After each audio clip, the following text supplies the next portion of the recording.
Tes, tes, tes. 1, 2, 3. Terdengar suara saya?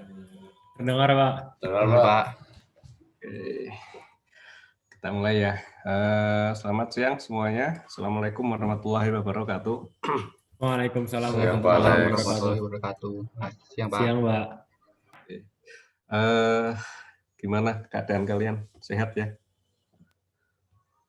Sehat, Alhamdulillah Pak. sehat, Pak. Lumayan, Pak. Kok lumayan berarti. Oke, hari ini kita akan membahas tentang core management ya. Seperti yang sudah saya sampaikan di mana? MS Teams ya. Di sini kita melihat bagaimana kita memilih loading pattern ya, atau pola pengisian dari bahan bakar. Dalam hal ini karena kita mengarah ke light water reactor ya, berarti pengisian ini ya, pengisian dari fuel assembly ke dalam teras reaktor ya. Nah, pada pertemuannya lalu kan kita sudah bisa memperkirakan ya perhitungan-perhitungan berapa besar kebutuhan dari bahan bakar yang akan dimasukkan ya. Total ada katakanlah sekian fuel assembly, kemudian kita pilih ya menggunakan awalnya dari ini ya, tentunya dari constraint yang ada, kita menetapkan katakanlah misalnya lama operasinya itu berapa, kemudian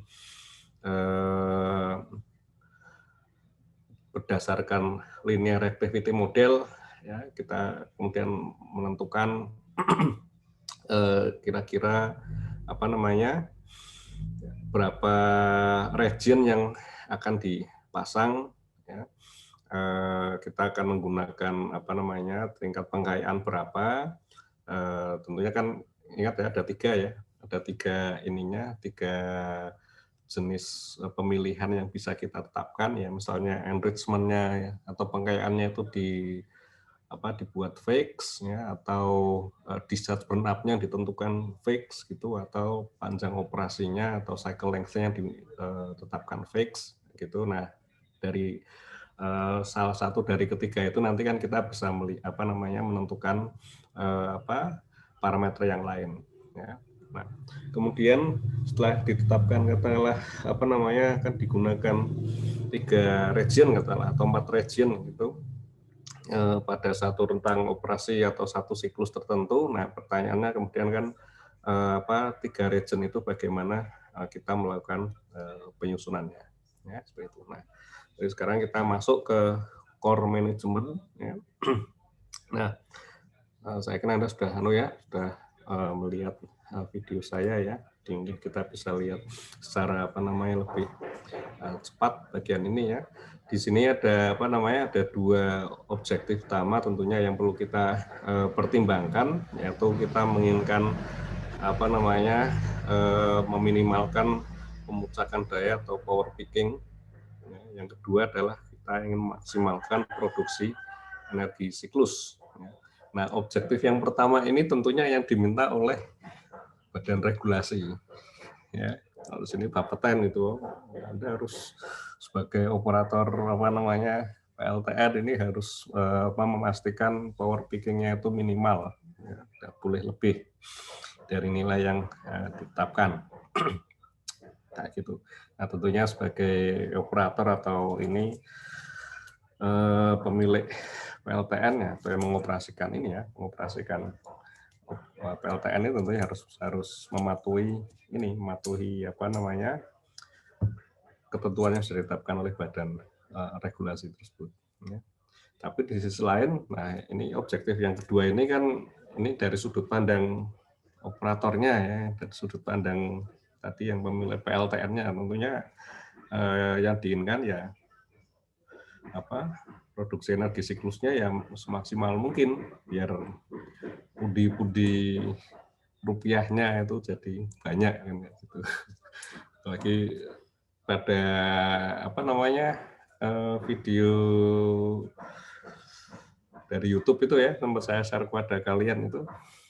Anda kan tahu ya bahwa cukup lama ya untuk mencapai BEP-nya, break even point ya, untuk PLTN yang berukuran besar ya, ini cukup lama baru maksudnya dibandingkan dengan misalnya PLTU ya, batu bara gitu atau gas ya, ini cukup lama untuk sampai break even point ya. Tapi setelah ketemu break even point, revenue yang didapatkan kan jauh lebih tinggi dibandingkan apa yang didapatkan oleh PLTU ya, seperti itu. Nah, tentunya yang objektif yang kedua ini yang sekarang yang perlu dianukan juga, yang perlu dieksplorasi oleh operator ya. Oke. Nah, yang problem itu adalah yang ini gitu kan. Jadi antara dua objektif itu berlawanan gitu kan. Di satu sisi Anda ingin atau bukan ingin, harus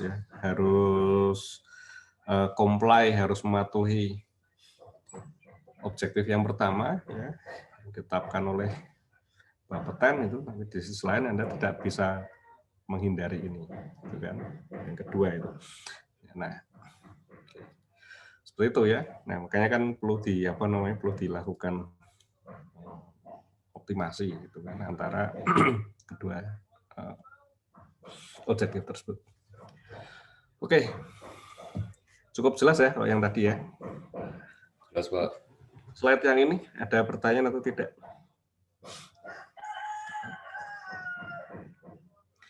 Ini kan terkaitnya dengan objektif yang pertama ya, meminimalkan power peaking ya, dari batasan thermal bahan bakar ya. Di sini kan ada tiga tujuan ya, yang mana ini nanti menentukan nilai-nilai yang tidak boleh dilewati. Jadi yang pertama ini ada PCT atau peak cladding temperature ya, sebesar 1.205 derajat Celcius ketika loss of coolant accident. Ya.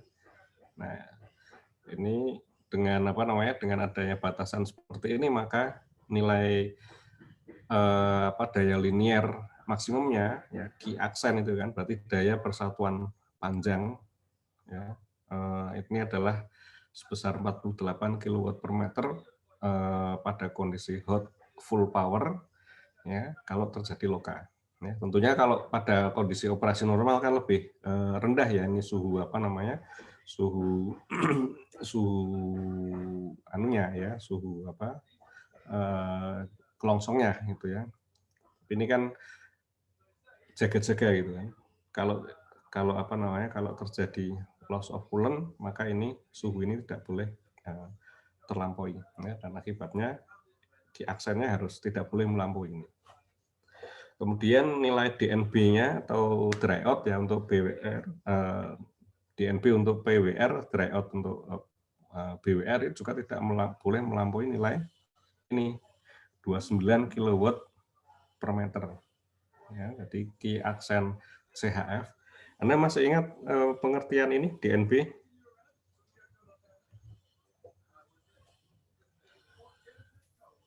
Departure from nuclear boiling. Oh, yang itu, Pak, yang di BWR, Pak. Ya, di BWR sudah ada. Yang kurvanya itu ya. Apa sih yang itu? Yang nanti ada filmnya itu kan, ada. Ya. Di TPDN ya, kita sudah itu ya, bahas itu kan. Iya, Pak. Nah, yang sempat macet beberapa kali itu pertemuannya itu. Ya, jadi flux kalor kritis itu adalah nilai flux kalor ya, di mana kondisi DNB-nya tercapai gitu kan. Kalau DNB tercapai itu kan berarti ketika kita menaikkan kalor sedikit saja gitu ya di atas nilai kritisnya itu tadi ya, maka kenaikan suhu dinding dalam hal ini adalah suhu kelongsong itu akan naik secara drastis ya, secara signifikan ya. Jadi delta T, selisih suhu antara kelongsong dengan pendingin yang tadinya hanya belasan derajat tiba-tiba bisa lebih dari apa namanya 100 derajat ya, tiba-tiba loncat seperti itu ya. Apalagi kalau kemudian Q-nya di atas ini, di atas apa nilai kritisnya ya, makanya kan flux kalor kritisnya itu tidak boleh tercapai ya. Nah ini batasannya. Dengan adanya batasan itu maka daya linear ini dinyatakan dengan daya linear ya. Sebenarnya kan dijadikan heat flux juga bisa ya. Gampang lah ya. Jadi kalau dinyatakan dengan daya linear ini didapatkan 29 kilowatt per meter. Nah yang ini nanti ada hubungannya dengan apa namanya, dengan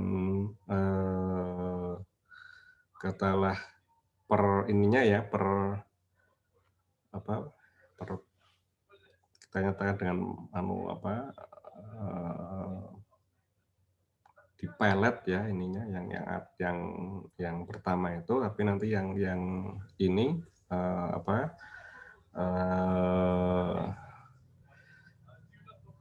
ini lebih ke arah ke arah apa namanya radialnya ya. Jadi yang satu ini akan lebih mengarah ke ininya, ke aksial, yang satu mengarah ke radial. Ya. Nah, yang ini oke, ini regangan kelongsong ini juga tapi ini lebih susah untuk sebenarnya lebih susah untuk apa namanya perhitungkan ya dibandingkan dengan heat flux. Ya. Pak Alex, regangan kelongsong itu yang karena produk visi ya Pak, yang swelling itu? Iya, ya. Oh, okay. Tapi ingat ya, sebenarnya ini apa namanya batasannya ini adalah batasan pada kondisi maksimalnya ya, dalam arti bukan pada kondisi operasionalnya. Tadi kan ada marginnya ya, jadi margin yang tidak boleh dilewati sebesar ini gitu kan. Nah, dalam kondisi operasional itu harus lebih rendah dari nilai-nilai tersebut ya. Kan ada marginnya ini gitu. Nah, sebenarnya margin ini juga sebenarnya lebih rendah lagi dibandingkan dengan apa namanya nilai batasan maksimal pada pada materialnya ya, biasanya kan gitu. Jadi ini ada katakanlah titik lelehnya, terus kemudian ini diberi batasan yang lebih rendah lagi gitu kan. Nah, kemudian antara batasan ini adalah pada kondisi maksimal yang mungkin tercapai ketika terjadi kecelakaan. Nah, pada kondisi pada kondisi operasionalnya ini dibuat lebih rendah lagi. Jadi masih ada margin keselamatannya ini masih cukup jauh. Ya, gitu. Nah, tapi untuk untuk mengarah ke kondisi operasional ini kan kita mau menyusun bahan bakar, tapi yang menjadi yang perlu kita lihat kan berarti pada batas maksimalnya itu ya, pada margin keselamatannya itu ya. Yang penting ini tidak boleh terlampaui nilai tersebut. Oke, itu ya. Nah, ini untuk yang PWR ya, ini kan batasannya menjadi seperti ini, yang terkait dengan daya linear loka ya, dinyatakan dengan FQ ya. Total peaking power, jadi semua daya di setiap titik ini harus perhitungkan itu ya. Makanya di sini kan max P XYZ gitu ya. Jadi semua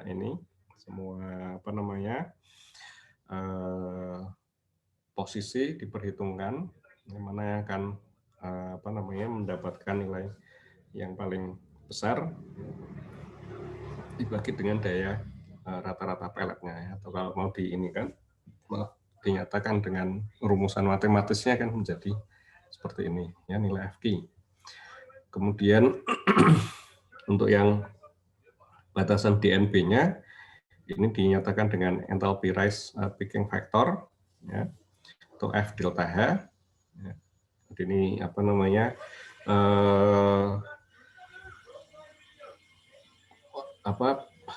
pada posisi mana daya batang puncaknya itu berada dibandingkan dengan daya batang rata-rata ya. Makanya kan kalau ini batang berarti kan kita ngelihatnya di di posisi radial gitu kan. Ini posisinya batang yang sebelah mana ya, kira-kira seperti itu. Ini kita nyatakan dengan F delta H dengan FD. Nah, untuk yang BWR ini kan sebenarnya lebih kompleks ininya, apa namanya, perhitungannya ya, dibandingkan dengan PWR ya. Ini ada konsep MAPRED sama MFL CPR. Jadi konsepnya sebenarnya sama, cuma implementasi di lapangannya nanti untuk penentuan perhitungannya yang berbeda. Nah, cuma ini di perhitungan ini kita coba terapkan yang yang PWR ya, karena ini kan lebih mudah gitu dibandingkan dengan yang BWR gitu. Kemudian ini yang MFLPD yang terkait dengan regangan kelongsong. Ya. Nah, oke.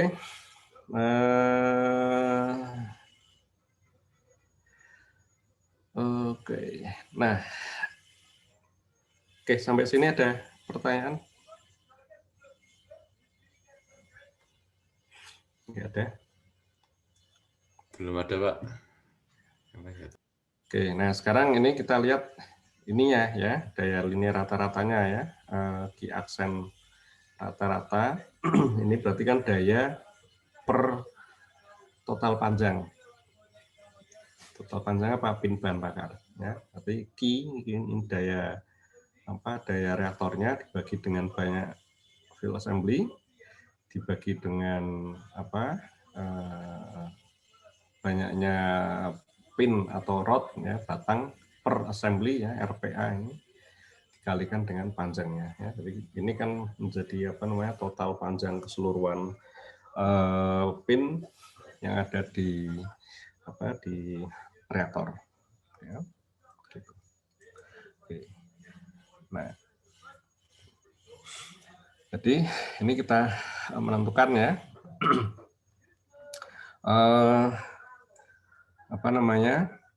daya peletnya dan daya linearnya ini dinyatakan seperti ini ya, FQ itu daya pelet maksimumnya ya, maaf ya. Ini berarti FQ dikalikan dengan nilai rata-rata dikalikan dengan daya relatif teras ya. Anggap ini misalnya 1 kali P relatifnya 1 ya, berarti kan sama dengan daya nominalnya, itu nanti Anda akan mendapatkan daya pelet maksimumnya ya. Kemudian ini kan nilai rata-ratanya, kalau katalah FQ-nya Anda dapatkan FQ-nya itu 2 gitu kan, nilai rata-ratanya misalnya 10 kilowatt per meter misalnya gitu kan, berarti kan nanti daya pelet maksimumnya kan berarti 20 kilowatt per meter ya, seperti itu. Kalau reaktornya dioperasikan 100% full power ya, tapi kalau dayanya lebih rendah lagi ya berarti tentunya ini menjadi lebih rendah ya daya pelet maksimumnya. Kemudian daya batang maksimumnya ini kita nyatakan ini ya, F delta H kalikan Q rata-rata, Q aksen rata-rata kalikan P relatif. Oke, seperti itu. Nah, jadi sekarang ini karena batasan kita tadi adalah nilai maksimum ini, dengan daya pelet maupun daya batang itu tidak boleh melewati nilai yang sudah ditetapkan. Ya. Berarti kan ini FQ kali Q aksen rata-rata kali P rel itu tidak boleh lebih besar daripada Q aksen lokal. Demikian juga yang kedua ini ya, F delta H kali Q aksen rata-rata kali P rel ini tidak boleh lebih dari Q aksen CHF. Ya. Nah, dengan demikian FQ dan F delta H ini bisa kita bisa kita hitung harus lebih kecil daripada ini dua parameter ini ya. Nah, sekarang kalau misalkan katakanlah nilai Q aksen dan Q aksen lokal dan Q aksen CF-nya tadi sudah kita tentukan nanti di depan ya, kemudian daya linear rata-rata tipikalnya ini 18,5 kW per meter, ini tipikal ya untuk untuk PLTN yang berukuran gede itu ya. Tapi kalau Anda bisa hitung anu lah ya, apa namanya, untuk reaktor yang berbeda tentunya ininya berbeda angkanya ini ya, tergantung dari dayanya, tergantung dari apa namanya, geometri reaktornya gitu kan. Dan ini kan bisa beda-beda, tapi tipikalnya kisarannya sekitar itu. Jadi kalau diambil 18,5, ini masuk kemana? Ini masuk ke Ki aksen ini. Kemudian apa namanya, paralelnya dihitung 1 ya. Jadi apa, pada pengoperasian 100% daya, ya, kita mendapatkan FQ-nya kurang dari 2,5, F delta-nya kurang dari 1,5. Jadi ini yang apa namanya, yang perlu diperhitungkan ya. Jadi aspek yang pertama ini tadi, ya, yang ini ya, objektif yang pertama ini, ya, ini berarti perlu dipenuhi dengan apa? Harus perlu dipenuhi dengan dengan nilai ini. Ya, Anda harus mencari FQ kurang dari 2,5 dan F delta H kurang dari 1,5. Nah, ini sekarang anunya, challenge-nya, tantangannya di situ. Ya, Anda punya misalnya 150 misalnya 150 fuel assembly, ada 3 region, ya, region 1, region 2, region 3, masing-masing misalnya 50, 50, 50. Itu sudah fix, sudah ditentukan ya di awal seperti itu. Sekarang ini Anda ingin memasukkan masing-masing jenis fuel assembly, masing-masing region tersebut 50, 50, 50 itu. Sekarang bagaimana cara mengaturnya agar FQ dan F delta hanya tidak melebihi angka ini. Problemnya kan di situ. Oke. Sampai di sini cukup jelas. Pak Alex, Ya. waktu ketika loka itu kan apa ya? Kemungkinan dayanya bisa lebih dari 1, Pak. Apa enggak gitu ya? Ketika Loka gitu. loka dayanya ya nggak lebih dari 1. Maksudnya gimana? Kan dia kehilangan pendingin, Pak. Jadi Ya. kemungkinan dayanya ada kemungkinan naik gitu. Ya itu dayanya naik gitu. Apa artinya paralelnya bisa lebih dari 1 gitu, Pak? Dayanya tidak naik, yang naik suhunya karena Suhunya pendinginnya kan apa hilang namanya, gitu. hilang ya. Bahkan sebenarnya dalam kondisi itu kalau apa namanya, sistem proteksinya berfungsi dengan baik kan shutdown loh. Oh, oke. Jadi paralelnya mestinya lebih rendah lagi. Oke, baik, Pak.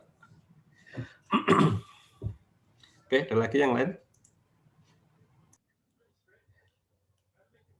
Pak, paralel itu berarti relatif sama daya operasi normalnya kan, Pak? Iya, betul. Ya. Oke. Jadi ya tergantung anunya ya, daya anunya. Kalau anunya apa, daya nominalnya misalnya 3.000 megawatt thermal ya relatifnya terhadap itu. Oke, ada lagi yang lain?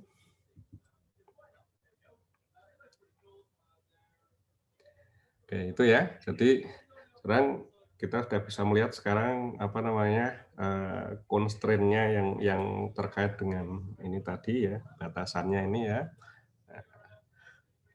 Nah, sekarang kita melihat jenis LP-nya ya. Nah, LP-nya yang paling gampang misalnya dibuat terasnya homogen, nah, gitu loh. Teras homogen ini kita punya satu region saja. Anda menggunakan satu tingkat pengkayaan, ya dioperasikan berarti hanya satu siklus saja, kayak gitu kan. Nah, ingat di teori LRM itu karena kita menggunakan satu region, ya berarti fuel assembly hanya berada di teras hanya satu siklus saja. Jadi setelah operasi satu siklus semuanya diambil gitu kan, langsung diganti lagi dengan bahan bakar baru ya, dengan tingkat pengkayaan yang sama semua, seragam semua kayak gitu. Nah, ini yang apa namanya, jadi tidak ada apa namanya pengambilan sebagian dari field assembly ya. Ini kalau seperti yang di mana di KLT40S itu yang PLTN terapung itu kan juga ya modelnya seperti itu, field assembly-nya masuk ya, kemudian jalan satu siklus, kemudian selesai ya diambil semua field assembly-nya. Tapi ininya apa namanya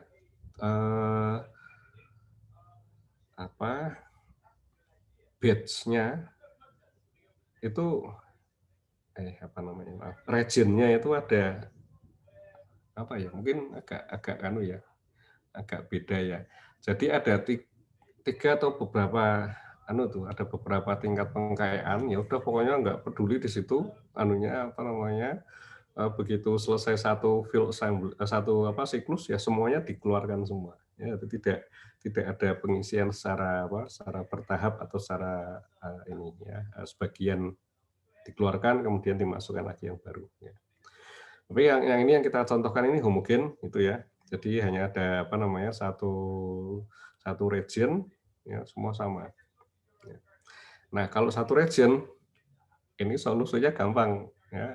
Anda hitung pakai penyelesaian teori difusi itu biasa kan seragam semua itu kan. Nah, jadi yang ke arah radialnya ini mengikuti fungsi Bessel gitu kan, yang VR-nya itu berarti kan A J0 kan 2,405 R per R besar, R-nya jari-jari ya, anggap ini seperti apa namanya, seperti silinder gitu ya, dengan jari-jari sini. Ya. Kemudian arah aksialnya atas bawah, ini berarti mengikuti fungsi cosinus. Ya, VZ sama dengan misalnya B cosinus PZ per H. Ya. Gampang seperti itu. Nah, dari itu Anda bisa hitung ya analitis.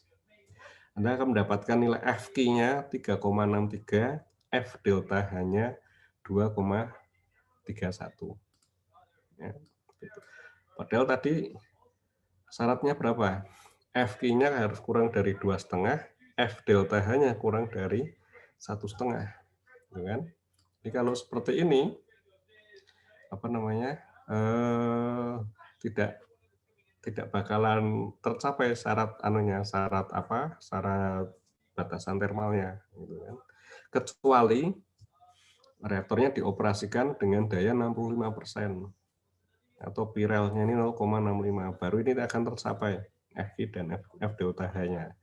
Jadi kalau Anda mengisikan bahan bakar dengan seragam ya, Anda harus mengoperasikan reaktor dengan tingkat daya yang lebih rendah dari tingkat daya yang diinginkan ya, untuk mencapai kondisi atau memenuhi batasan keselamatan kayak gitu. Nah, ini ya dari sisi ekonomi rugi gitu kan. Jadi katakanlah Anda bisa mengoperasikan terus itu ya satu siklus tanpa berhenti dengan tingkat daya sebesar ini, berarti kan capacity factor-nya berapa? Ya 65%, gitu kan. CF-nya 65%. Anda mendapatkan 65% dari yang yang harusnya bisa Anda capai dengan 100%. Ya, rugi itu kan. Oke. Jadi yang jelas ini nggak bakalan digunakan, gitu kan. Nah, ini kalau kita lihat perhitungan distribusi dayanya ya saat awal burn up dan akhir burn up, ini kita melakukan perhitungannya pakai SREC ya. Nanti Anda juga akan melakukan perhitungan seperti ini ya. Dihitung pakai SREC, kemudian outputnya itu dibaca pakai pakai MATLAB atau Octave ya. Bisa bagikan skripnya juga ya, biar Anda bisa membuat plotnya seperti ini. Nah, terus yang perlu Anda ingat ini Kalau di model ini kan satu fuel assembly seperti yang dulu pernah Anda modelkan di ini ya, di mana ARN itu ya. Satu fuel assembly itu dibagi menjadi 4 apa namanya? Kayak 4 daerah gitu kan. Nah, jadi 4 kotak ini menyatakan satu fuel assembly. Ya. Jadi di bagian atas ini sebenarnya ada 3 fuel assembly gitu ya. Yang di sebelah sini ini juga ada 3 fuel assembly. Nah ini cuma apa namanya ngeplotnya kan berdasarkan per angka yang dimunculkan per kotak ini gitu ya, per nilai-nilai yang dari SREC-nya itu kan munculnya kan per ini ya, jadi bukan per fuel assembly tapi per daerah ini. Ya. Jadi ketika diplot yang ngikuti anunya, ya ngikuti apa namanya katakanlah kontur warna dari ini dari masing-masing kotaknya itu. Ya, tapi harus diingat bahwa satu FA-nya itu terdiri dari 4 kotak.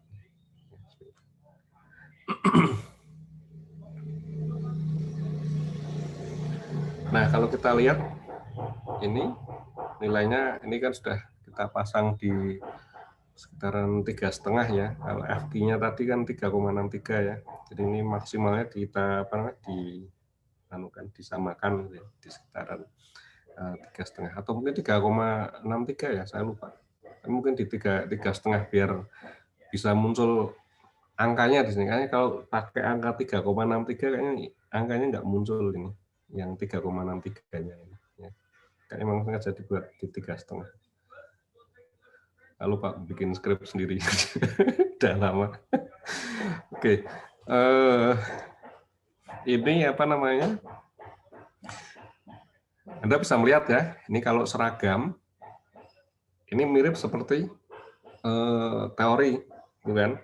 Kalau kita lihat ke arah horizontal horizontal atau aksial gitu ya, artinya ke arah radial itu ya, dari tengah ke tepi ya, dari sini ke tepi sini itu kan nanti akan mengikuti fungsi apa? Fungsi Bessel gitu kan. Jadi maksimum di bagian tengah, minimum di bagian tepi. Ya, ini maksimumnya di bagian tengah sini, apa namanya? Minimumnya di bagian tepi. Jadi ini pembangkitan daya yang di bagian tepi itu kecil, tapi bagian tengah ini sekarang menjadi tinggi sekali, ya, sampai 3,63 ya kalau tadi menggunakan perhitungan ini ya. Kita dapatkan di sini 3,63 di bagian tengah. Rata-ratanya di mana sih? Rata-ratanya berarti kan 1 kan? Ke 1 itu warna kira-kira biru itu di sekitaran ini. Dekat dengan apa namanya fuel assembly yang berada kira-kira agak di tepi. Ya, yang menuju ke tengah ini sudah di atas 1. Ya. Oke, ini kalau setelah akhir langkah burn up ya, ini nilainya turun ya, jadi apa namanya kita bisa melihat ada pengurangan nilai peaking factor di bagian tengah. Oke.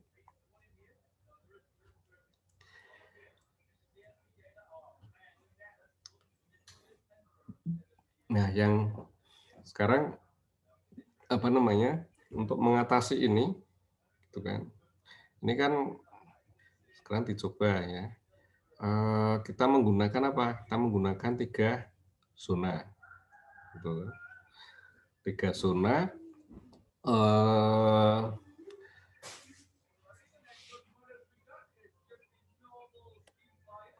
Di sini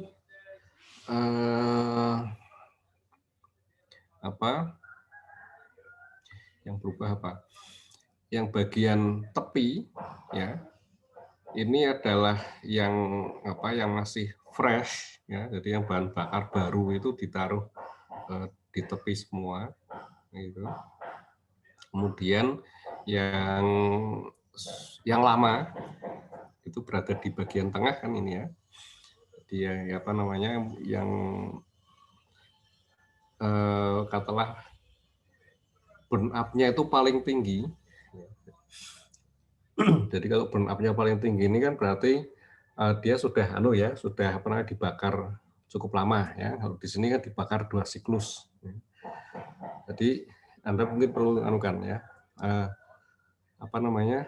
Burn up-nya yang paling lama itu berarti nanti nilai reaktivitasnya itu juga yang paling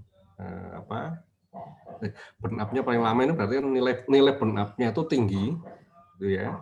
Nanti dia akan berada di teras itu sudah lama, tapi nilai reaktivitasnya itu rendah, ya, kan kayak gitu karena kan sudah berkurang sudah berkurang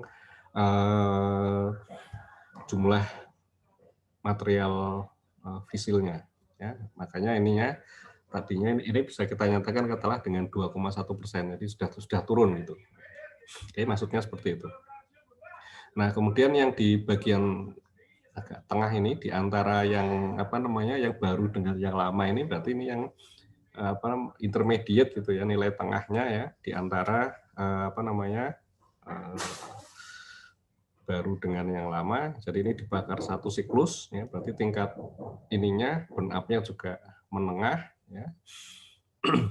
Nah, kemudian bagaimana kita menata ini? Tentunya kalau masing-masing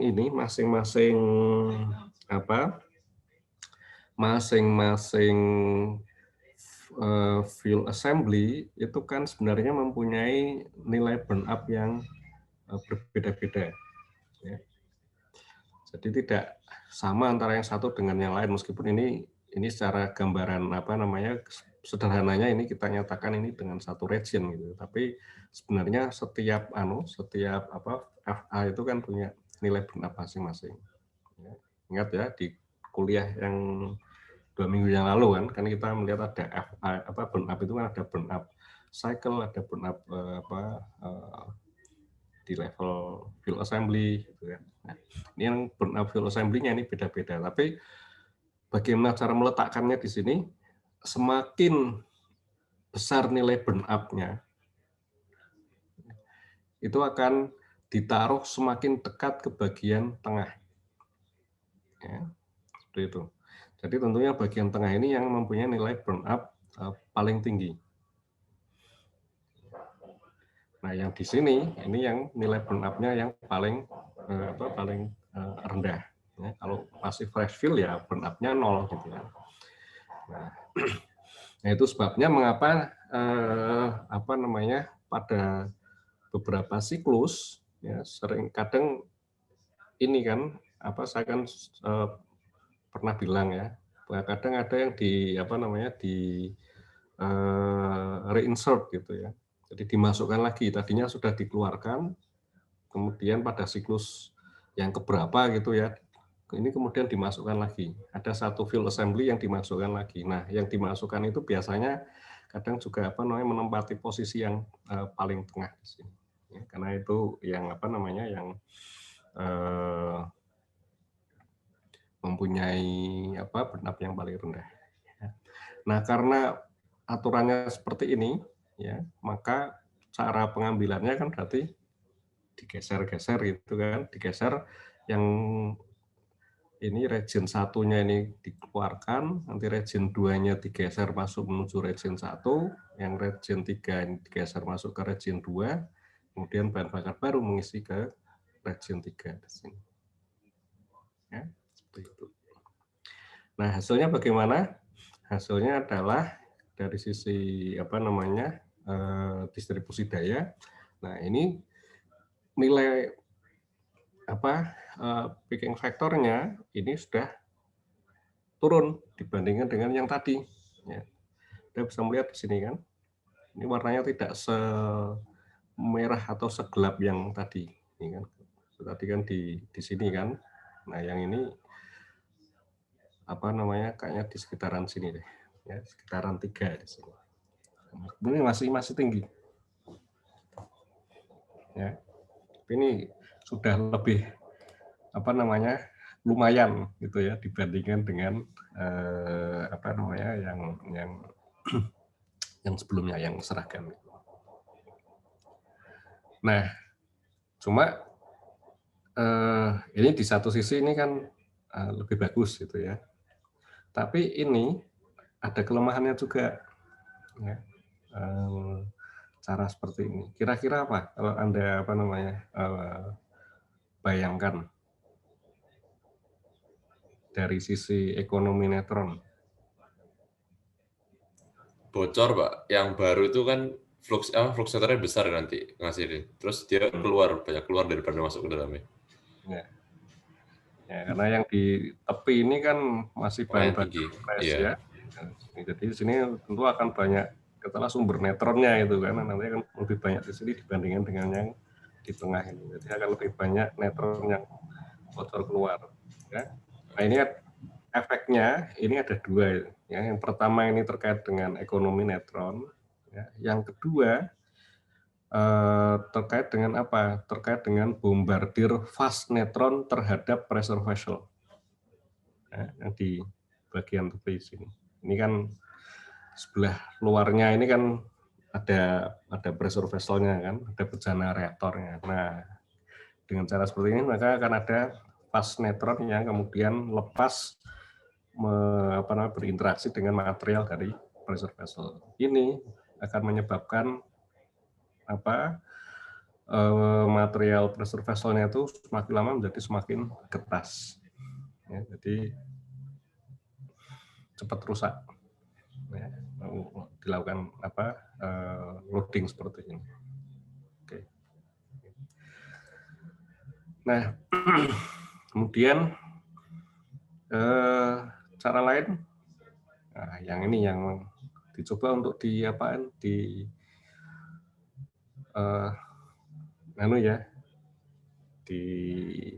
selang-seling gitu kan, dari yang yang fresh ini ada bagian sini itu. Terus Anda lihat ini kalau sini ini kan berarti yang region 1, ini kemudian region 2, ini region 1 ya, kayak gitu. Jadi ini harapannya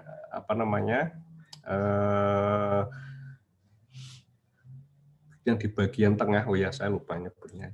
Ini berarti kan yang di bagian tengah ini kan sekarang ini menjadi terlalu rendah ya. Ini kan kurang dari 1 kan yang di bagian tengah ini. Ya. Kalau satunya kan di sini kira-kira biru ini sekarang geser ya dibandingkan dengan yang yang ini tadi. Nah, ini kan nilai rata-ratanya itu kan berada di sekitaran tepi. Tapi kalau yang ini kan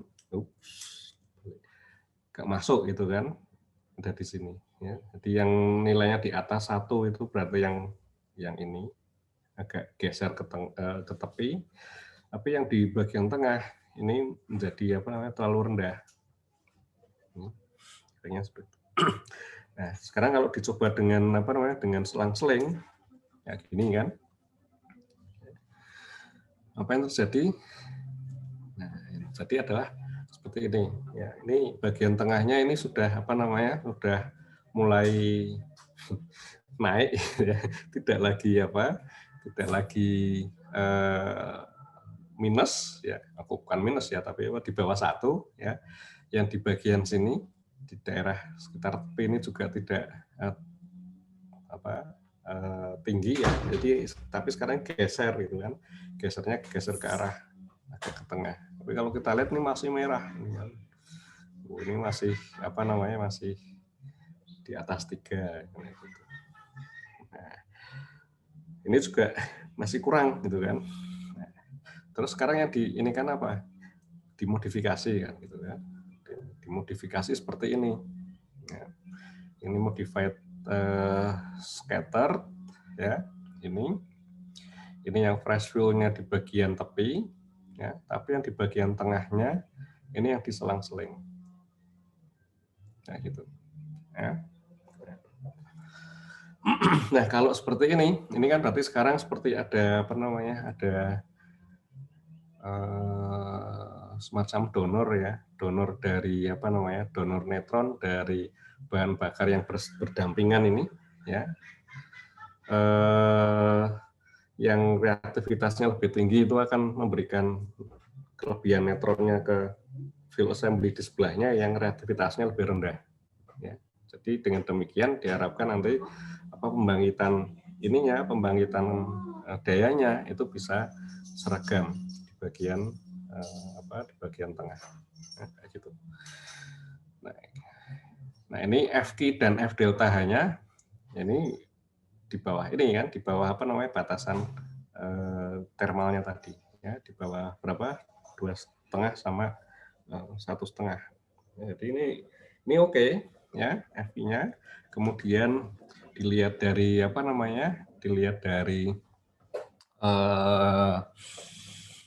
pembangkitan dayanya ini juga kelihatan rata gitu kan. Nah ini malah kita bisa melihat ini per field assembly ya kelihatannya ini empat kotak ini warnanya beda-beda ini malah kelihatan gitu. Ya. Jadi ini relatif rata ini di bagian tengah ya, baik itu di awal burn up maupun di akhir burn up. Ya. Yang di bagian tepi ini agak rendah tapi nggak terlalu bermasalah di sini, tidak tidak rendah sekali ya dibandingkan dengan yang tadi yang out in ya. Nah makanya ini kan sering digunakan ya di sebagian light water reaktor ya, seperti itu. Oke, sebentar ya.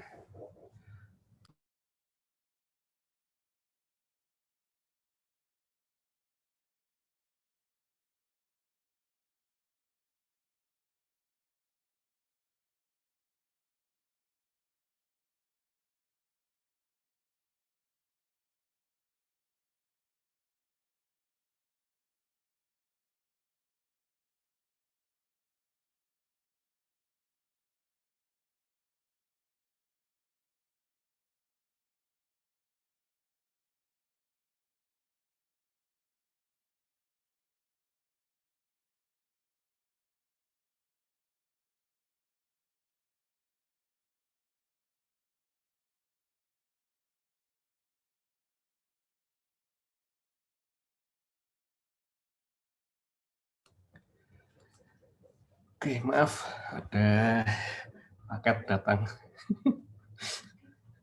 Oke, tapi kita masih ada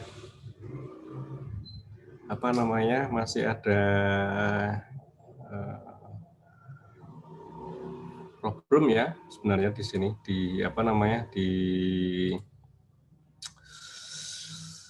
bagian tepi ya. Karena apa? Karena ini kita masih menjumpai kekayaan yang tinggi atau yang reaktivitasnya besar itu berada di bagian tepi ya. Jadi fase neutronnya itu masih lebih banyak yang bocor yang keluar dari reaktor. Meskipun ini bagus dari sisi ini, dari sisi termalnya, ya, tapi di sisi yang lain ini kita masih punya adanya bocoran neutronnya itu. Nah, artinya kan bocoran neutron nanti berarti kan terkait dengan ekonomi neutronnya ya. Nanti kita lihat efeknya itu ke ke aspek ekonominya. Ya, nanti artinya seperti itu. Oke, ada pertanyaan sampai di sini?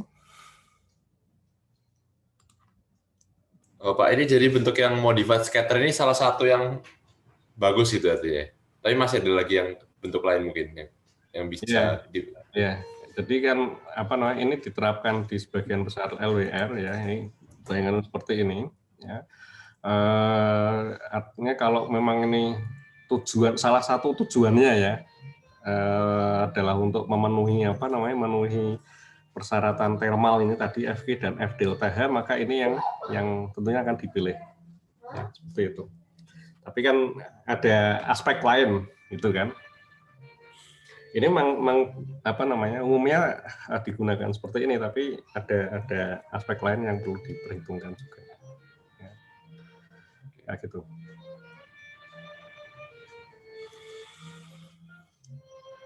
Nah, ini kalau tinjauannya dari sisi ekonomi, gitu kan.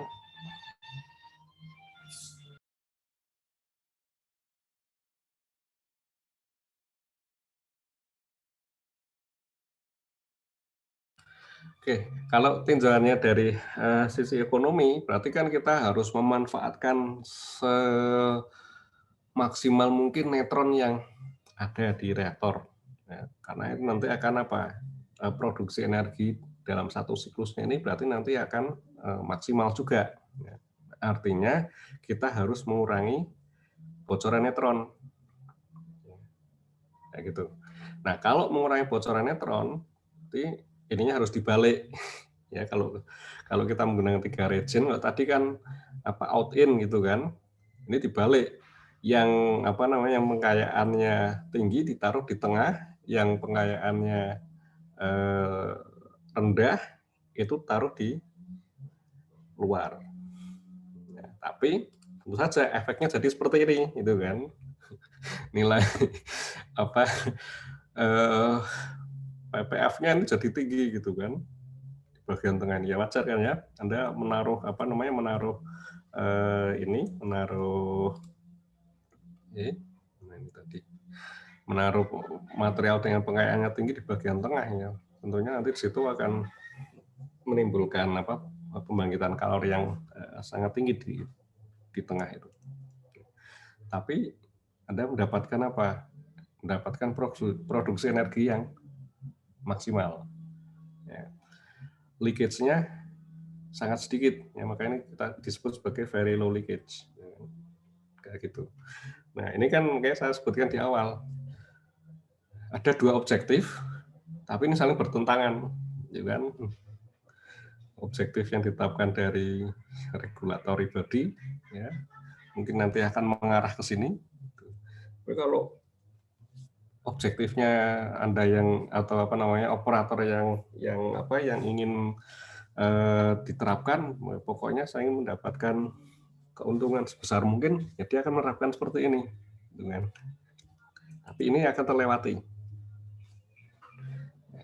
nilai anunya akan terlewati. Nah, jadi apa yang dilakukan sekarang di otak-atik lagi kan gitu ya. ini in out in gitu kan, ini kombinasi antara in out dengan out in. Jadi yang sekarang yang di bagian luarnya ini yang menengah ya, jadi tidak yang paling rendah ya. Jadi ini bocorannya katakanlah masih kira-kira acceptable lah, kira-kira seperti itu ya, masih bisa diterima itu. Kalau menggunakan yang fresh nih, yang coklat kan ini terlalu besar ya, jadi gunakanlah yang menengah. Yang menengah itu berada di bagian tepi. Nah, yang di bagian tengahnya ini kayak diatur gitu kan, selang-seling gitu kan, posisi ininya ya. Jadi proses ininya nanti pengisian ulang bahan bakarnya ya jadi ini tadi ya, in out in ya, jadi dari dalam keluar ya, kemudian dari luar juga ke dalam gitu kan, berarti kan dari mana, dari yang warnanya ini yang region 3 ini nanti misalnya masuk ke region 2 itu kan, kemudian yang region anunya yang 2 ini nanti masuk ke region 1 itu kan. Jadi yang ini keluar, yang ini nanti masuk ya. Kayak gitu kan, kita sebut sebagai in out in. Oke. Nah, kita lihat wah ini juga masih belum belum memenuhi kalau hanya sekedar seperti itu saja. Ya, ini masih cukup besar di sini ya. Ini gelap lagi ya, di atas 3,5 ini angkanya. Oke. Nah, terus ini yang sering dilakukan oleh orang. Ini adalah yang ini, low leakage with ring of fire. Ya, jadi yang bagian tepi ini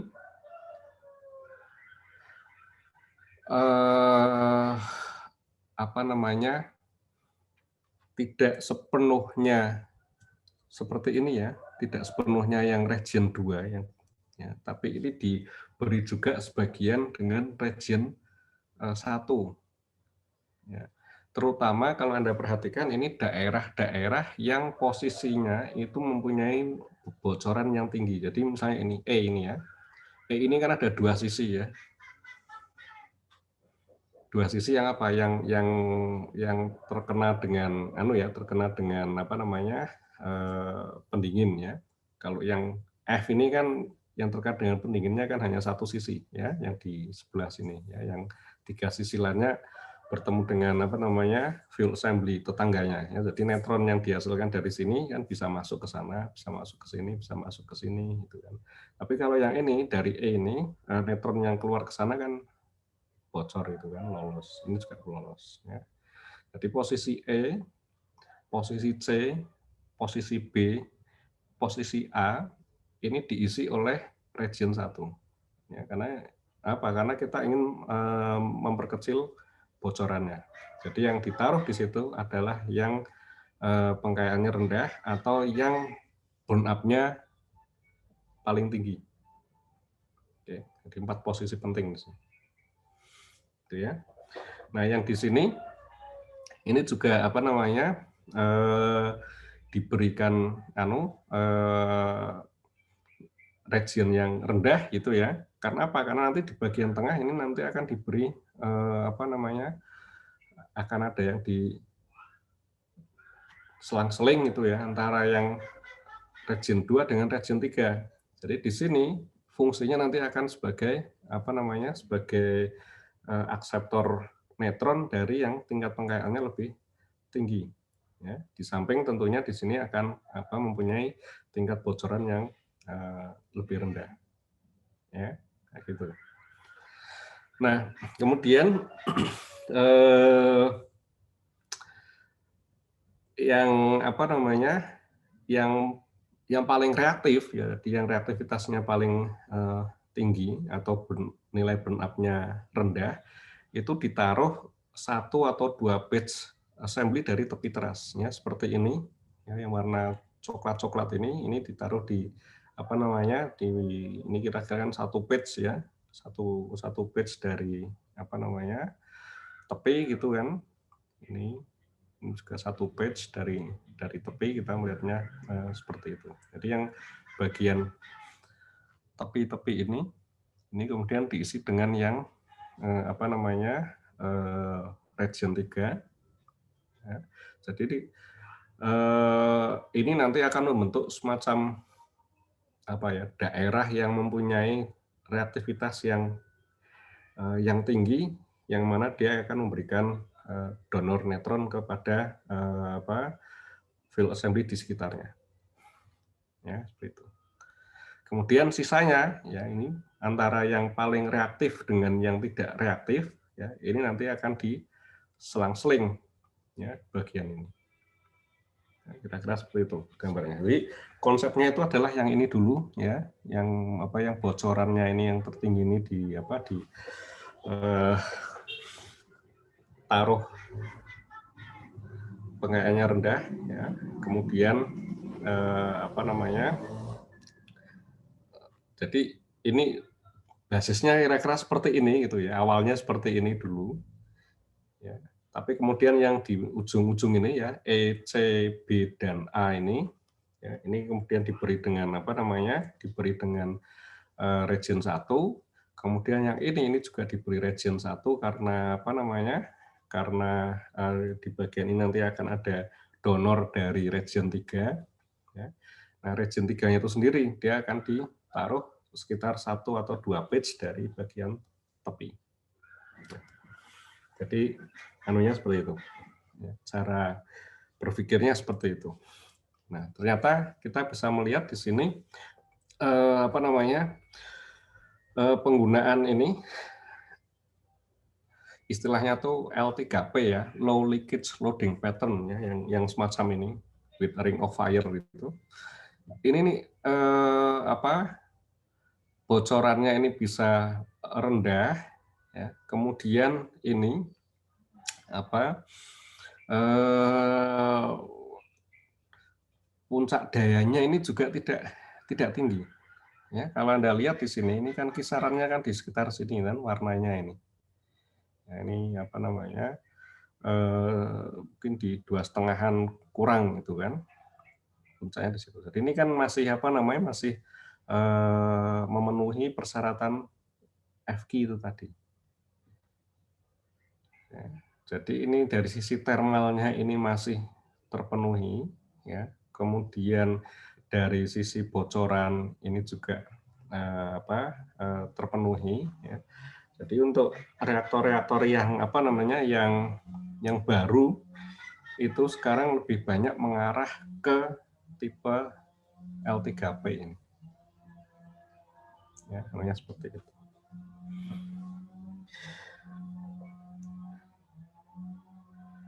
Nah, ini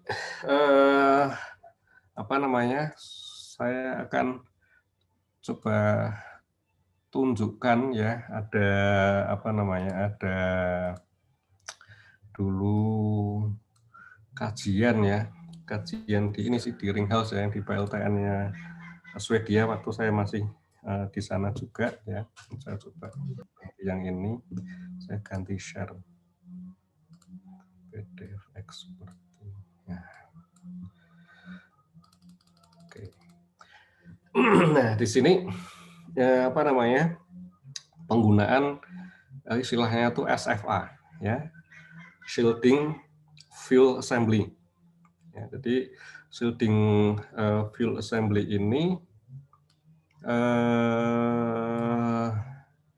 sebentar.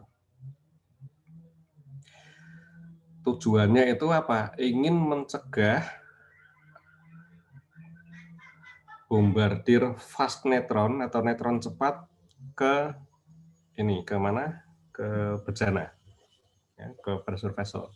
Ya, jadi ini Anda bisa perhatikan di sini, ini kan posisi fuel assembly yang paling dekat dengan apa?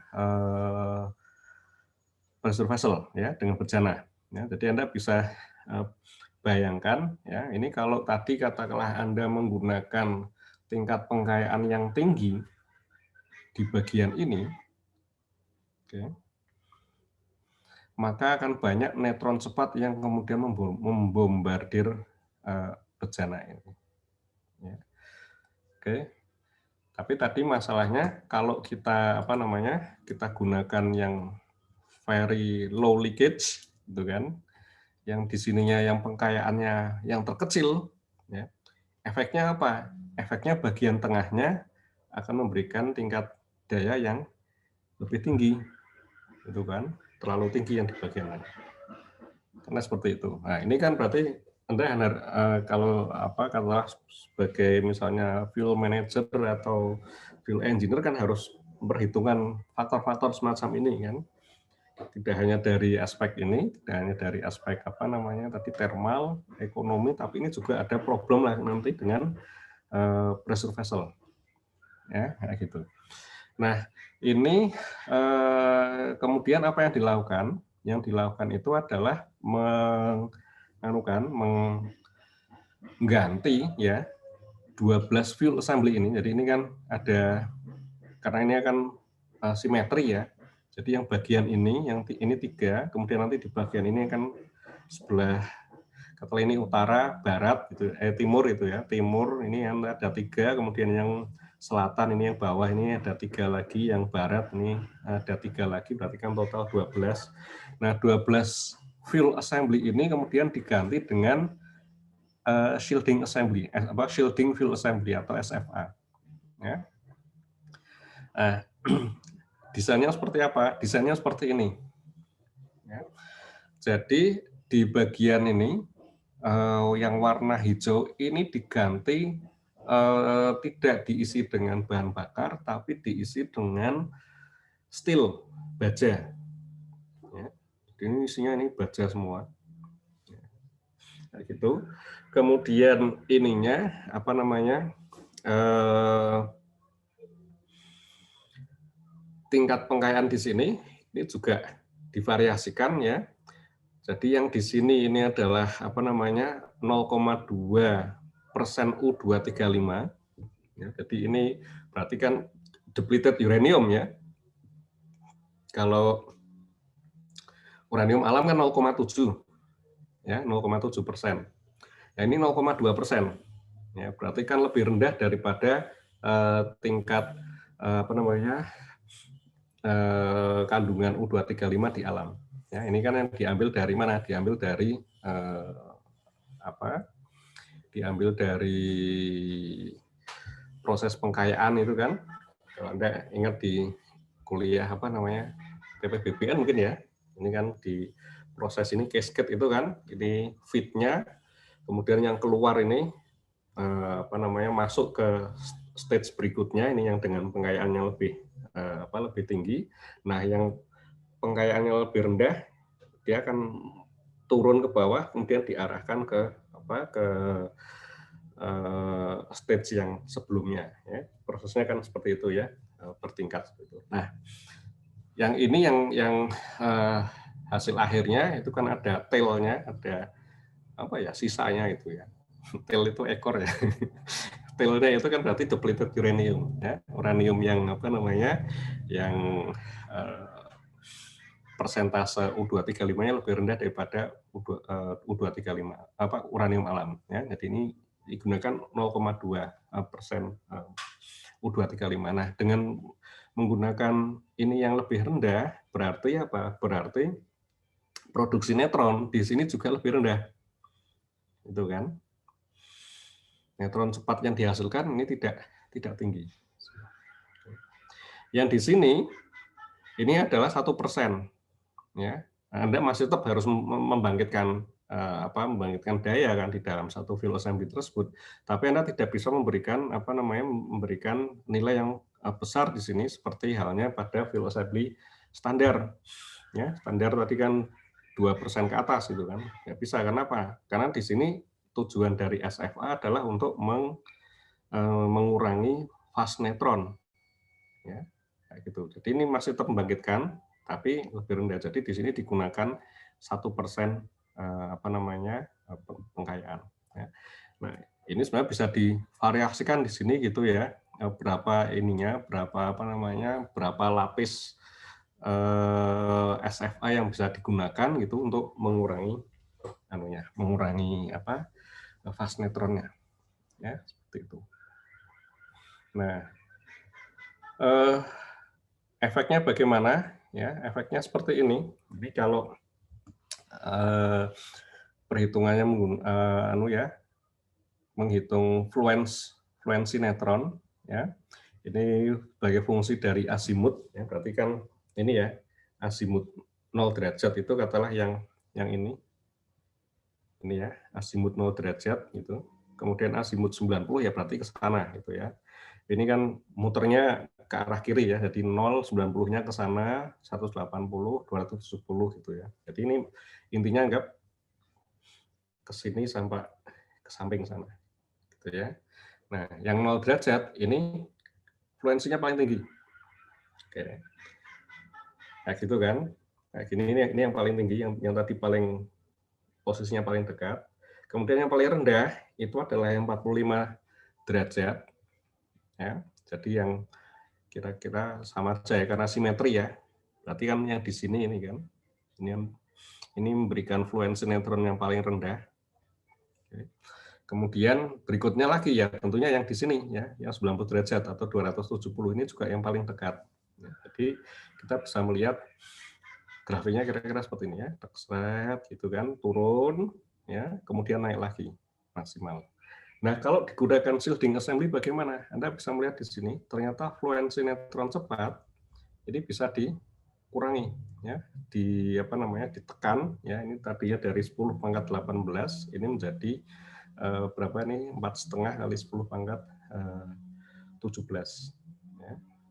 Ini tidak terlalu jauh berbeda dengan yang 45 derajat ya, seperti itu.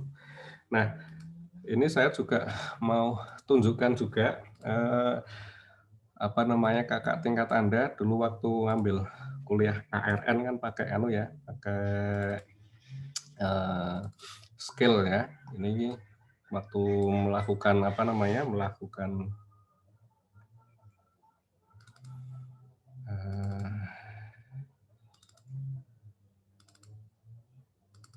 melakukan pemodelan fuel assembly ini menggunakan skill. Terus salah satu tugasnya melihat distribusi neutron pada SFA ya. Ini saya coba share di sini. Kok mati. Oke, ini ya. Jadi ini udah kelihatan ya. Nah, ini sudah kelihatan, Pak ya.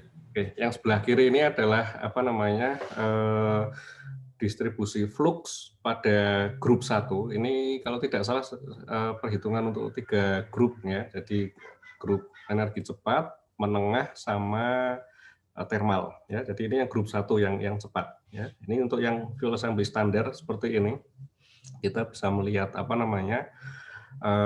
flux cepatnya itu banyak terjadi di bahan bakar ya. Ini yang lingkaran-lingkaran ini kan adalah bahan bakar ya, pin bahan bakar. Terus paling rendah di mana? Ya di ininya ya, di moderator ini kan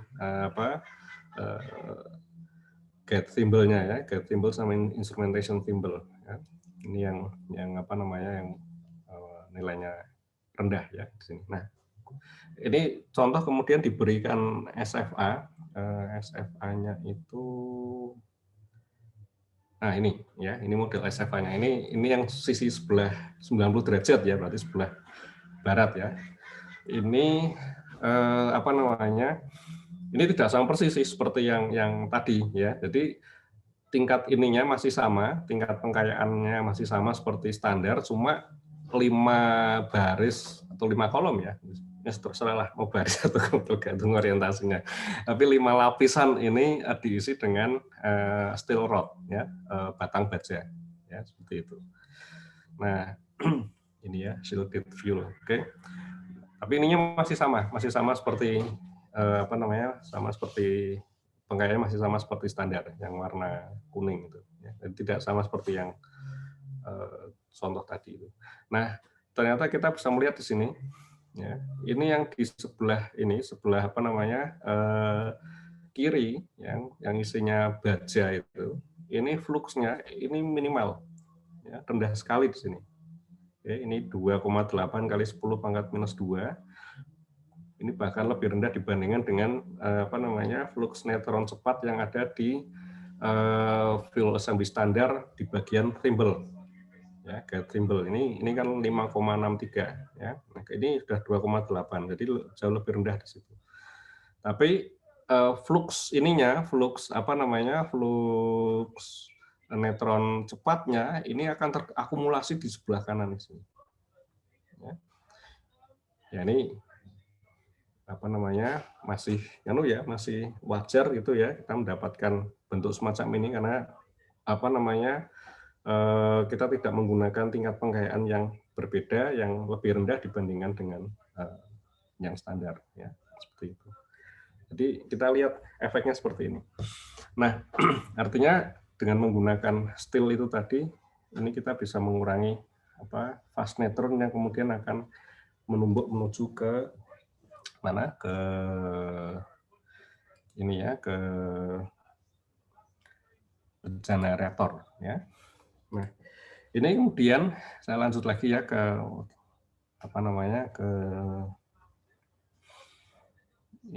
ke paper itu tadi. Nah, ini ada perhitungan ya. Perhitungannya apa? Perhitungan membandingkan antara penggunaan fuel assembly standar dengan fuel assembly yang sudah diberi SFA-nya. Jadi teras reaktor yang ada yang standar dengan yang Terus di sini diperhitungkan ini kayaknya mulai dari siklus berapa ya? Mulai di sini apa ya? Oh ya, jadi ini pada siklus mulai 23 ke sana ini kayaknya 23 ya. Oh, siklus 25. Oh, sorry. Jadi startnya ini dari ini ya, dari siklus ke-25 dan seterusnya. Tapi yang ini ekstrapolasi ya kayaknya ya untuk perhitungannya. Terus kemudian dihitung sampai berapa tahun ke depan gitu kan. Ini effective full power years. Jadi bukan EFPD ya, bukan effective full power day, tapi effective full power years gitu ya. Nah, ini dilihat seperti apa efeknya. Ini tambahan fluensinya ya. Kalau menggunakan standar desain, maka ini akan diterima ya pada tahun ke-50. Ya, 3,6 kali 10 pangkat 19. Tapi kalau menggunakan SFA ini 1,6 atau 1,6 kali 10 pangkat 19. Ya, jadi ini separuhnya fluensi yang diterima oleh ini menjadi separuh dari yang seharusnya. Ya, seperti itu efeknya.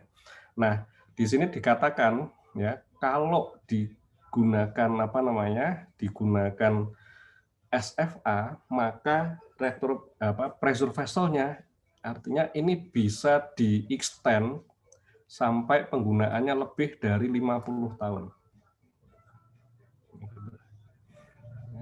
Kalau menggunakan ini yang biasa standar saja tanpa dilindungi itu ya sudah, itu 50 tahun pressure vessel-nya harus diganti.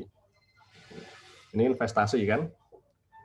Investasi lagi kalau bagi pemilik PLTN gitu. Tapi kalau kemudian solusinya sederhana, gampang aja itu, ini hitungannya akan lebih murah itu kan. Anda nambah aja steel ya, baja ke dalam beberapa bagian di ini, terus kemudian itu diterapkan seperti itu, ya nanti ternyata pressure vessel-nya ini bisa lebih tahan, umurnya melebihi dari 50 tahun. Jadi antara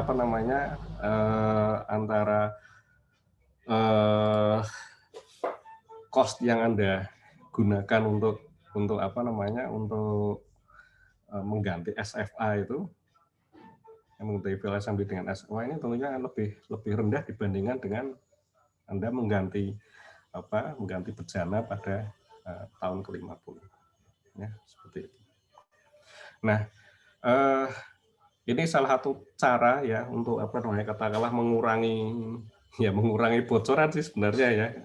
Tapi efeknya kan tentunya karena di 12 fuel assembly di bagian tepi itu sekarang tidak membangkitkan energi yang besar, berarti kan untuk membangkitkan daya yang sama besar, ya sama-sama 3.000-an megawatt, ini kan berarti harus lebih banyak lagi yang dibangkitkan di bagian tengah. Nah ini kan berarti ada perlu ada kajian kajian aspek safety-nya ya, apakah penambahan SFA itu nanti akan mengubah FT dan F delta H secara signifikan terhadap perubahannya secara signifikan terhadap FP dan F delta H. Ya, apakah itu nanti akan melebihi batas yang sudah ditetapkan atau tidak? Ya, karena tentunya ini nanti akan geser kan, flux neutronnya tentunya akan lebih banyak berada di bagian tengah. Nah, itu gambarannya gitu ya. Nah, terus mengapa sih kok ini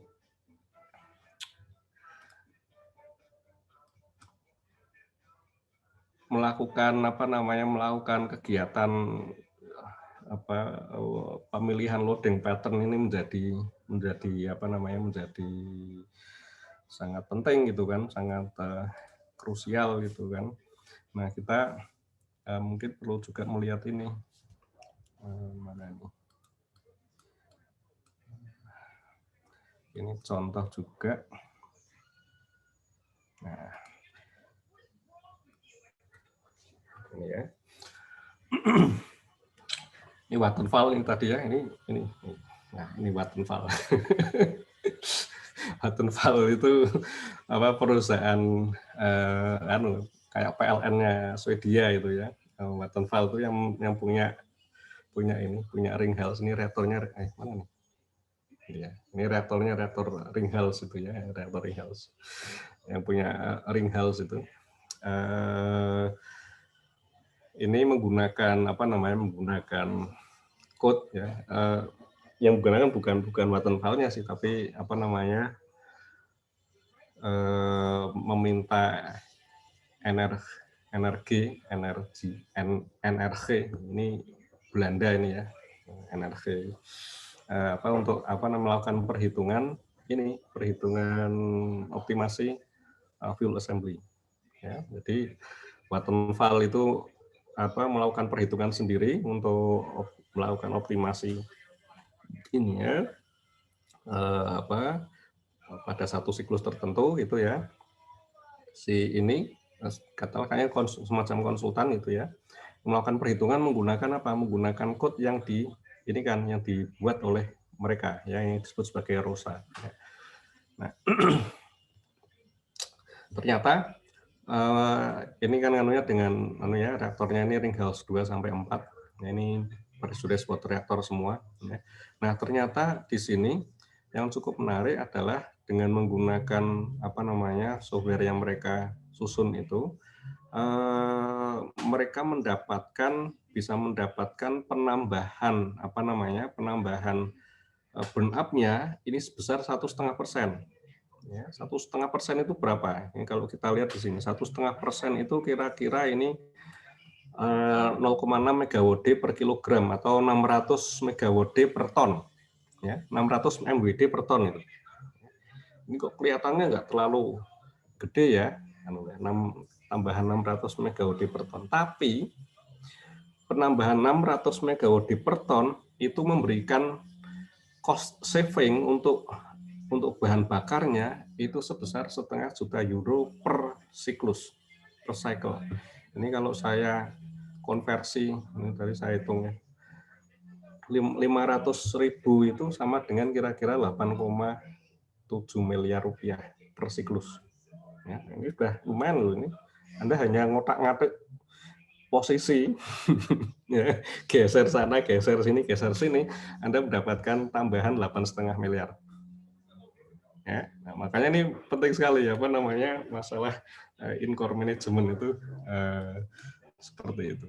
Ya, ini meskipun kelihatannya kok nambahnya sedikit sih 1,5%, terus apa namanya tadi hanya sekitar 500-600 MWD per ton nambahnya, nggak sampai, kan biasanya kan targetnya 45.000 misalnya kan, atau 40.000 ya gitu maksimalnya. Ini nambahnya 500 kan berarti hanya berapa 1/8 lah kira-kira ya. Nah, gitu ya dari maksimalnya. Nambahnya dari 40.000 jadi 4.500. Tapi ternyata penambahan sebesar itu kalau diuangkan ya lumayan gitu kan. Itu makanya apa namanya ini merupakan suatu hal yang sangat penting ya untuk melakukan optimasi loading pattern di dalam teras reaktor. Ya, mengingat itu tadi objektifnya itu seringkali bertentangan. Ya, kemudian apa namanya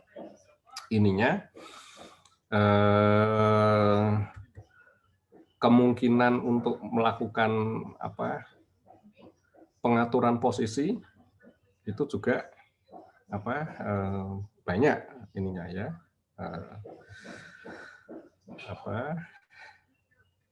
loading pattern yang mungkin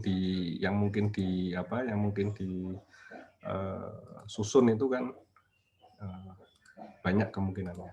Ya, ini kan secara sederhana seperti ini. Tapi kalau secara secara ininya nanti detailnya nanti akan lebih lagi.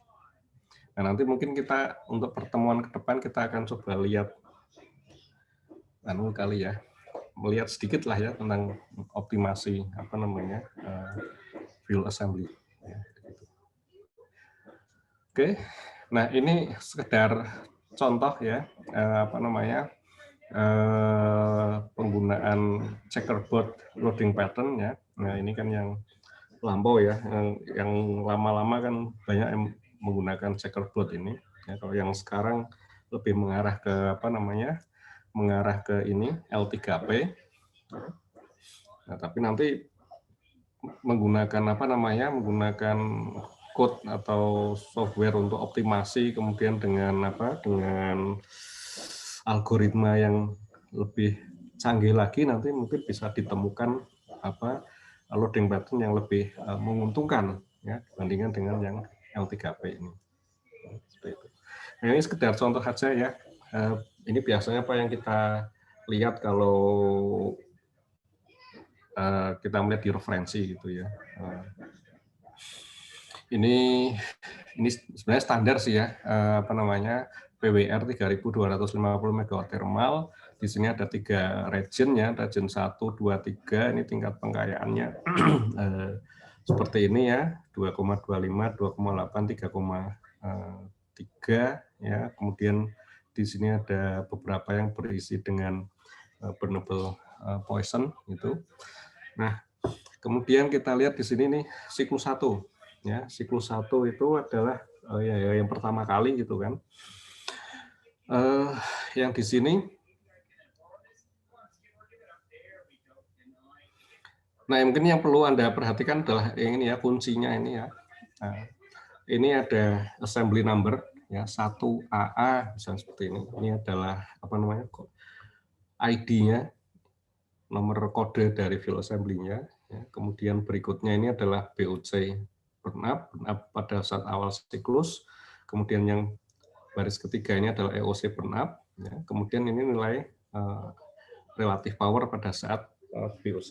Ya. Jadi Anda bisa melihat kalau di siklus 1 ya BOC burn up-nya nol semua gitu kan. Nilainya nol semua. Kemudian pada akhir siklus EOC burn up. Nah, ini nilainya seperti ini. Nah, jadi Anda bisa melihat sini katakanlah sama-sama regionnya sama ya. Region 1, region inilah ya. Ini sama gitu dengan ini gitu ya. Tapi nilai nilai per fuel assembly itu bisa beda-beda. Ya, nilai burn up end of cycle per fuel assembly itu bisa beda-beda. Ya, ini 1,73, di sini bahkan ada yang 1,5 itu kan, 1,5950 ya. Jadi tidak sama persis. Seperti itu. Mengapa ya? Karena fuel assembly tersebut di exposure atau terkena neutron yang berbeda-beda. Ya, ada posisi yang berbeda, exposure-nya akan beda. Nah, gitu. Ya, ini kemudian berubah dari siklus 1 ke siklus 2. Nah, ini berarti kan ada ada perubahan ya. Ya gitu. Geser. Yang ini masih ada tapi berubah. Ini kan 1AA ya. Yang di sini adalah 1 GC ya. Berarti 1 GC itu yang tadinya di sini ya. Yang di sini dipindah ke sana. Jadi ini yang Anda perhatikan, ini yang mempunyai nilai nilai burn up terendah. Sebenarnya tadi saya katakan kan biasanya yang ditaruh di tengah itu yang burn up-nya terendah. Ya. Ini burn up terendah untuk ini ditaruh ke sana. Ini 1 GC dengan 1 CG sebenarnya sama ya. Ya, tapi ini yang ditaruh ke sana adalah ya harus milih salah satu. Yang ditaruh ke sana adalah ini, taruh ke sana. Kemudian ditambahkan lagi ini yang baru ya, yang warnanya coklat ini kan fuel assembly baru gitu kan. Terus kemudian yang ini Anda perhatikan ini kelihatannya sama, ya, tapi ini sudah digeser. Ini 2AB tidak lagi di posisi ini, tapi geser ke posisi AE. Sekarang di AE gitu kan. Dulunya AB. Nah, makanya di sini kan beginning of cycle-nya burn up-nya sama dengan ini, end of cycle di siklus 1. Ya. Kemudian ini EOC pada burn up pada EOC siklus yang kedua. Jadi ini geser ke sana ya, yang di posisi AB sekarang diisi dengan AD ya. Jadi yang dari sini geser ke sana, ini geser ke sana. AF-nya mana? AF-nya pindah ke sini gitu kan. Ini tadi keluar kan. satu AC keluar, ini diisi oleh AF. Ya, kayak gitu. Nah, yang tadi yang AD-nya pindah ke sini, yang ini kosong, diisi dengan apa? Diisi dengan apa namanya? Fuel assembly yang baru. Nah, ini bisa kita lihat VOC burn up-nya adalah 0. Ya, seperti itu. Ya, jadi ini kita bisa apa namanya melihat bagaimana pergeseran dari apa namanya dari posisi fuel assembly. Ya. Nah, ini kalau dilihat dari VOC relatifnya, ya ini di siklus pertama seperti ini. Ya. Ini sebenarnya ngeplot ini ya, ngeplot angka-angka ini ya, 1,04, 0,88. Ya. Ini kita plot, kemudian kita lihat apa namanya gradasi warnanya ya, biar kelihatan mana yang lebih tinggi ya gitu. Kalau ini kan susah melihatnya ya, kalau hanya angka. Jadi kita lihat anunya apa dari gradasinya ini. Oke, seperti ini. Ini siklus yang pertama. Ini siklus yang pertama ini maksimalnya berapa? 1,24 ya di bagian ini. Ini di daerah EF ya. EF itu kan di sini nih. Ya. Kemudian siklus yang kedua. Nah, ini siklus kedua ini geser puncaknya di 1,34 ya di G atau GD. Ya. Ini di sini ditempati oleh bahan bakar baru ya 4DG dan 4GD di sini. Oke. Nah, kemudian dari ini siklus anunya ya, EOC burn up-nya ya. Kita bisa melihat apa namanya? Angka-angkanya. Ya. Kemudian ini perubahan dari siklus 2 ke siklus 3 ya. Seperti apa gitu. Ya, kita bisa melihat ini dikeluarkan gitu, diganti dengan apa? 2FE, tapi 2FE yang berasal dari region 2 kan. Mana yang 2FE? Ya, yang dari sini. Ya, dari sini digeser pindah ke sana. Ya. Terus di sini dimasukkan lagi yang baru gitu kan. Nah, yang posisi-posisi ini ya, berarti ada yang diisi dengan yang lama ya, ini region 4 ya, masuk gitu kan. Kemudian yang di bagian atas ini di shuffle gitu kan. Ya, ini 4AD ini udah geser nih kan, jadi FG, AD-nya geser ke AE gitu kan. Yang ini juga demikian. Ini meskipun kelihatannya sama-sama region 3 tapi juga berubah ya. AH jadi HD, yang FF masih tetap. Ya, masih tetap. Oke, jadi itu anunya apa namanya gambarannya ya bagaimana melakukan proses perubahan ini. Ya. Nah, ini terus ini mendekati kondisi steady ya, siklus 3, siklus sampai ke siklus 7 ini mendekati steady. Nah, ini kayaknya di siklus 7 dan 8 ini sudah steady. Jadi nanti perubahan apa namanya? Perubahan pergeseran dari ini fuel assembly itu nanti akan sudah fix gitu ya. Mana akan pindah kemana ya? Seperti di sini ya. Siklus 7 ini akan diisi dengan 6 FG. Siklus 8 ini diisi dengan 7 FG. Jadi nanti siklus 9 ini akan diisi dengan 8 FG. Ya, nanti akan seperti itu. Kemudian bagian tepi di sini, ini akan diisi dengan yang baru. Ya, yang baru semua. Ya, ini kan kita bisa perhatikan ya, nolnya kan munculnya yang di bagian tepi semua. Ya, seperti itu. Ya, dari 7 dengan 8 ini sudah tidak apa namanya, sudah tidak berbeda. Oke.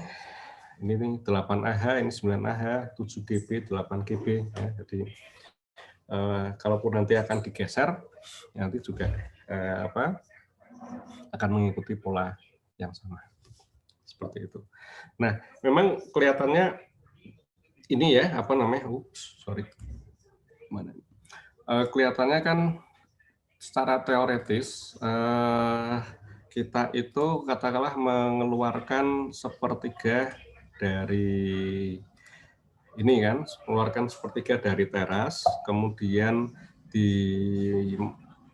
masukkan lagi sepertiga yang baru, dilakukan reshuffling gitu. Tapi kenyataannya dalam prakteknya itu semua dikeluarkan. Ya. Mengapa? Karena akan ada pemeriksaan kondisi dari fuel assembly, rusak atau tidak. Ya. Jadi dikeluarkan, dicek ininya, dicek kondisi fisiknya ya. Mungkin fuel pin-nya ada yang rusak gitu, karena kita kan punya berapa? 50-an ribu ya, 50-an ribu fuel pin di dalam di dalam reaktor. Mungkin ada katakanlah kurang dari 1%, 1% aja berapa? 500 ya, itu udah terlalu banyak itu.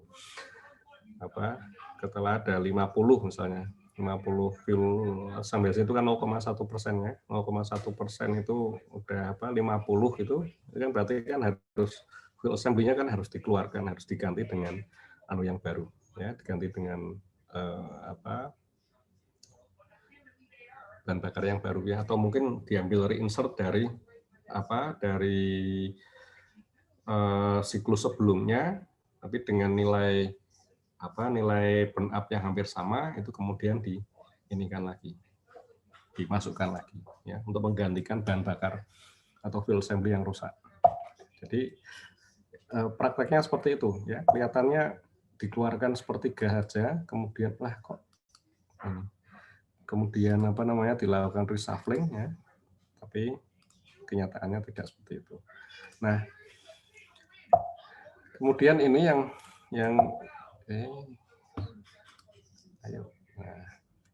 kemudian ini saya ingin menyatakan juga nih ya, ketika kita melakukan pemodelan ya, kalau sampai kita memodelkan untuk fuel assembly seperti ini, untuk memodelkan core management seperti ini ya, kita harus bisa membedakan satu fuel assembly dengan fuel assembly yang lain. Jadi tidak bisa misalnya katakanlah Anda membuat model satu fuel assembly yang berlaku untuk satu region. Kemudian dilakukan perhitungan selama satu siklus. Nah, kemudian dilakukan proses reload ya, dilakukan shuffling. Ya, tidak bisa seperti itu. Mengapa? Karena Anda bisa melihat di sini contohnya tadi ya, satu region yang sama itu bisa mempunyai burn up pada saat end of cycle yang nilainya berbeda-beda. Jadi Anda harus melakukan semacam pelacakan atau pencatatan histori dari fuel assembly tersebut ya, dia berada pada posisi mana, dia akan selama satu siklus tersebut dia akan mendapatkan tambahan paparan seberapa besar sehingga burn up akhir siklusnya itu berapa. Itu harus dilacak satu persatu. Ya. Ini kan yang dilakukan seperti di Ringhouse itu, mereka menggunakan ini ya, simulate ya. Nama code-nya itu simulate. Ini bisa dilakukan per siklus gitu. Ya, saya dulu juga pernah pakai itu. Cuma ini yang dulu saya gunakan itu yang versi universitas ya, bukan yang full version. Full version lebih lagi itu, lebih fiturnya lebih komplit lagi gitu ya. Nah, itu ini kan memang dimodelkan ini per assembly ini pada satu siklus tertentu, misalnya siklus 2 ini ya, nanti akan ada yang seri sekian isinya seri sekian ini, kemudian ditaruh ke dalam ke dalam susunan terasnya seperti apa. Nah, kita di sini menggunakan SREC. Bisa nggak kita menggunakan SREC untuk melakukan perhitungan itu? Ya. Nah, kalau kita menggunakan seperti yang sudah kalian lakukan pada saat melakukan ARN itu ya, atau yang sekarang ya, perhitungan burn up itu yang sekarang ya, di sebelum UTS itu ya, itu kita menggunakan apa? Kita menggunakan PIJ burn. PIJ burn itu basisnya adalah burn up pada level fuel pin. Ya, maka kita tidak bisa melakukan perhitungan per siklus semacam ini. Ya, apa yang bisa kita lakukan ya kita semacam membandingkan untuk satu siklus saja, anggap seperti ini ya, seperti yang saya lakukan ini, satu siklus saja, katakanlah ini pada loading awal, misal pada siklus pertama, anggap seperti itu ya, ini siklus yang pertama, kita lihat pada saat burn up ini bagaimana distribusi dayanya, kemudian akhir burn up, ini distribusi dayanya seperti apa. Udah itu seperti itu. Itu yang kita dapatkan kalau kita menggunakan PIJ burn. Kalau mau diteruskan ke siklus kedua berdasarkan informasi ini jadi susah. Ya, karena kita tidak bisa mendapatkan informasi per fuel assembly. Nah, tapi tapi di SREC itu ada modul core burn. Ya, kalau Anda lihat nanti di code yang Anda dapatkan itu ada modul core burn. Nah, pada modul core burn itu akan didefinisikan informasi per fuel assembly seperti ini. Ya, jadi ada kodenya atau serialnya, ya. Kemudian nanti pada saat perhitungan menggunakan citation-nya itu, ya, ini yang masuk ke sini adalah yang serial mana, ini serial mana, sehingga kita bisa melacak, katalah misalnya serial ini ya, jangan yang satu ya, yang 3 EG misalnya, 3 EG ini kemudian di akhir siklus pertama dapatnya sekian. Ya. Nanti pada saat siklus kedua 3 EG ini nanti akan ditaruh di posisi yang mana. Nah, jadi yang yang diperhitungkan adalah di masing-masing fuel assembly-nya itu. Ya. Kayak gitu. Nah, jadi ini yang tapi ini kita belum sampai ke ke korban ya. Perhitungan kita ya menggunakan SREC kita masih di PIJ burn sampai dengan yang citation. Jadi nanti apa yang akan kita lakukan untuk perhitungan di kuliah ini adalah nanti perhitungan semacam kira-kira hanya pada satu siklus saja, siklus pertama saja. Ya, mulai dari BOC sampai dengan VOC. Seperti itu. Oke, ada pertanyaan sampai di sini? Nggak terasa ternyata sudah 14.45. Jadi yang itu Pak, yang kita bakal lakukan itu cuma untuk nggak usah pindah-pindah sesuai burn up-nya gitu ya Pak, nanti yang buat simulasi serak kita yang ke depan ini. Ya. Jadi kita masih hanya pada satu siklus saja ya, tapi tidak sampai melakukan Pergeseran gitu. Oh, oke. Reload dan reshuffle itu kita tidak melakukan ke sana. Karena nanti akan susah ininya ngitungnya itu. Ya. Jadi kita hanya pada satu siklus saja. Nah, nanti yang jadi tugas Anda itu adalah Anda mencari nanti ya, wah ini bocoran nih. Bocoran. Anda nanti diminta untuk mencari katakanlah satu siklus yang lain yang menurut Anda nanti itu lebih bagus dibandingkan dengan siklus standarnya atau loading pattern standarnya.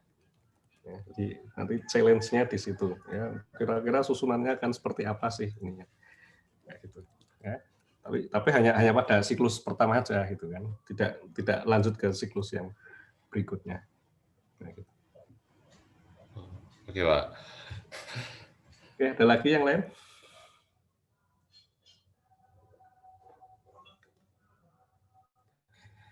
Baik, kalau tidak ada, mungkin saya akhiri ya sampai di sini ya.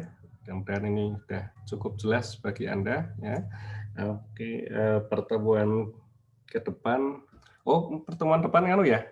Minggu depan libur ya? Ya Pak, libur Pak minggu depan. 2 minggu ya. Jadi kita ketemu lagi. Oh, sebentar. Nah, ini kayaknya kita harus lihat jadwal ini deh. Kita ini di hari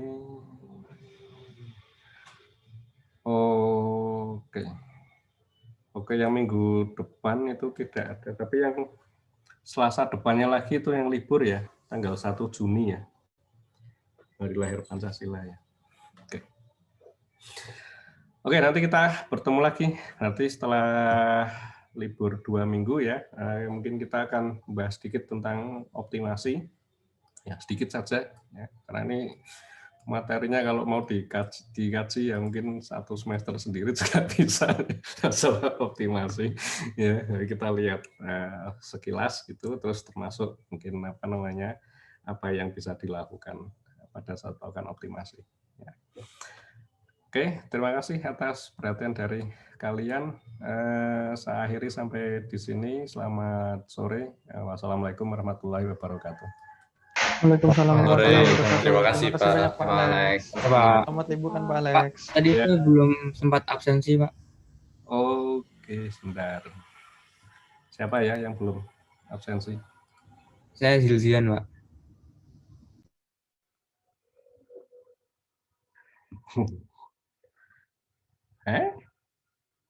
Zilzian. Muhammad Zilzian. Kok nggak masuk sih semuanya?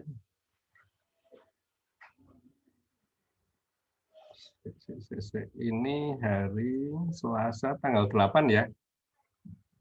Iya, Pak. Tanggal 4 sekarang, Pak. Hah? Tanggal 4. Tanggal? Sekarang tanggal 4 Mei.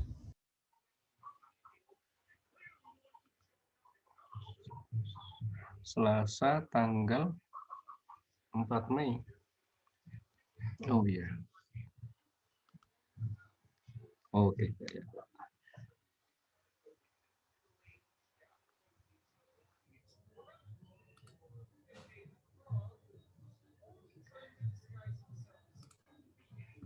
Yang belum siapa Zilzian? Oke. Iya, Pak.